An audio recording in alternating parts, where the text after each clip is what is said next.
마가복음 9장. 그러고서 예수님은 다시 말씀하셨다. 내가 분명히 말해둔다.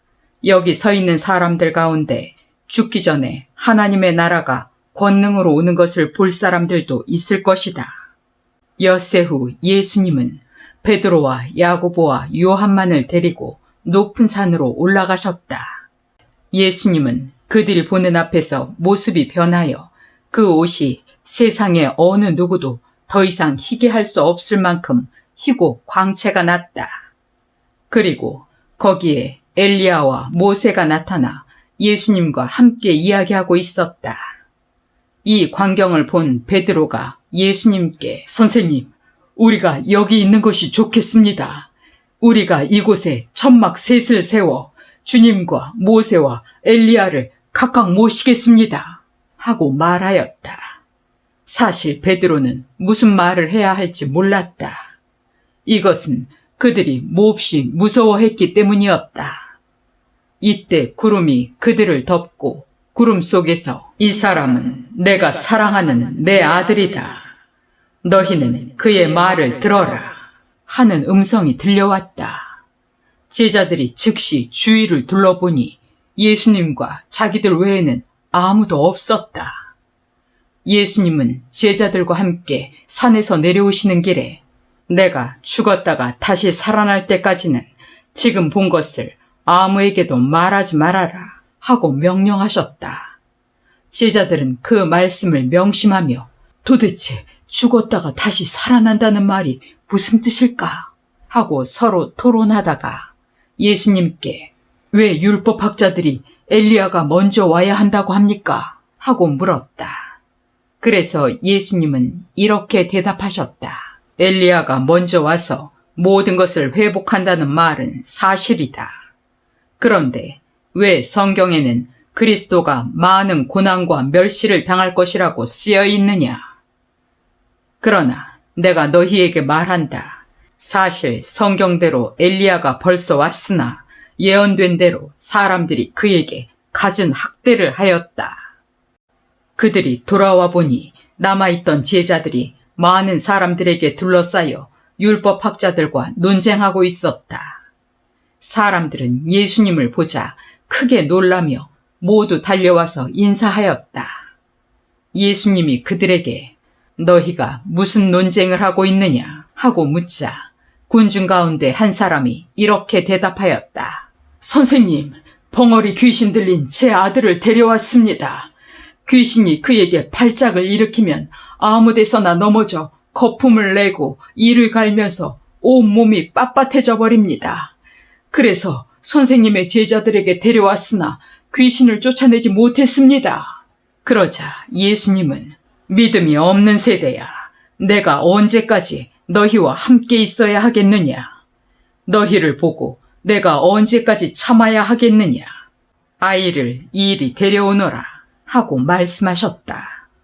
아이를 예수님께 데려가니 귀신이 예수님을 보고 아이에게 발작을 일으켰다. 그러자 아이가 땅에 엎어져 뒹굴며 거품을 내기 시작했다.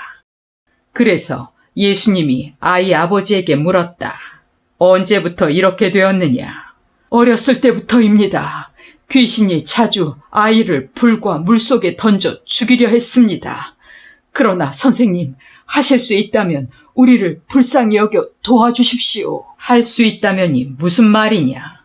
믿는 사람은 무엇이든지 할 수 있다. 바로 그때 아이 아버지가 큰 소리로 제가 믿습니다. 믿음 없는 제가 믿음을 갖도록 도와주십시오. 하였다. 예수님은 사람들이 점점 모여드는 것을 보시고 더러운 귀신에게 벙어리와 귀머거리가 되게 하는 귀신아, 내가 너에게 명령한다. 그 아이에게서 나와 다시는 들어가지 말아라 하고 호통을 치셨다.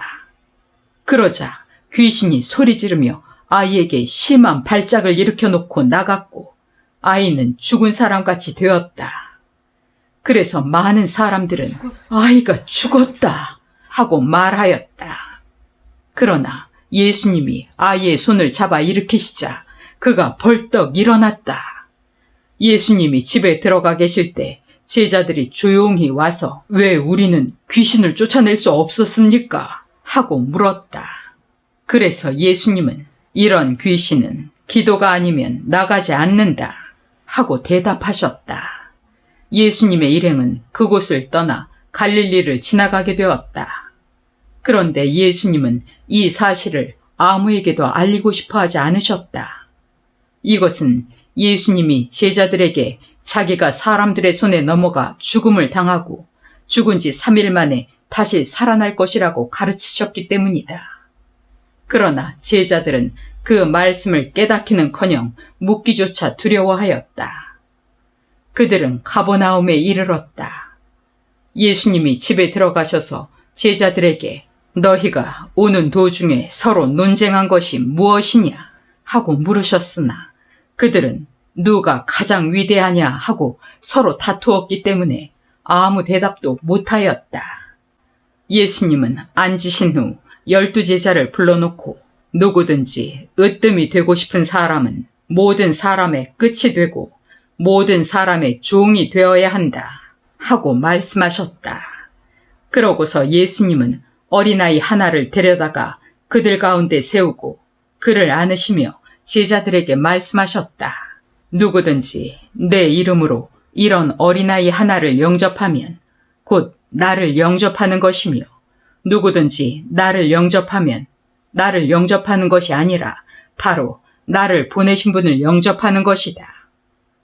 요한이 예수님께 선생님, 우리를 따르지 않는 사람이 선생님의 이름으로 귀신을 쫓아내기에 우리가 그렇게 못하도록 했습니다 하고 말하자 예수님은 이렇게 말씀하셨다.